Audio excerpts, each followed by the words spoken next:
ঢাকা শহরের অলিগলি সব আমার মুখস্থ, আমি আসতে পারবো। আপনি দয়া করে ঠিকানাটা দেন, আর না দিলেও সমস্যা নেই। আপনার বাসার ঠিকানা আমার অফিসে আছে, আমি নিয়ে নিতে পারবো। আপনি জাস্ট দয়া করে বাড়িতে থাকবেন, আমি আসছি। এই, না না না, আমার বাসায় এখন আমি একা।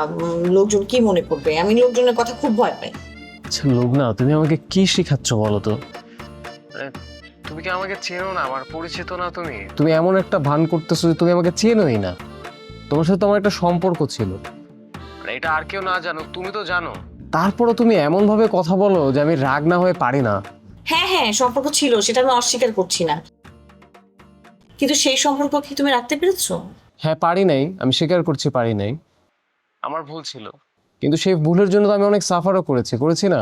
তুমি তো দেশে চলে আসছো, দেশে এসে খুব আনন্দের দিন কাটাচ্ছ, আর আমার যে কি পরিমাণ কষ্ট হচ্ছিল সেই খবর কি তুমি জানো? আচ্ছা, বারবার পুরনো কথা তুলছো কেন? আমি না তোমার মতলব বুঝতে পারছি না। তোমার মনে করার কোনো দরকার নেই, আমি তোমাকে পুরনো স্মৃতি মনে করতে বাধ্য করব না। এই, তুমি না পুরনো কথা ঘুরিয়ে ফিরিয়ে বারবার টেনে আনো। আমি এসব কথা একদম ভুলে থাকতে চাই। ভুলে থাকতে চাইলেই কি তুমি পারবা?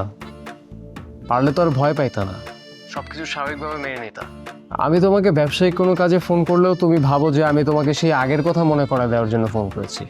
মনে করলে আমি কোনো কষ্ট পাই না, আমার মন থেকে তোমার সব স্মৃতি মুছে গেছে।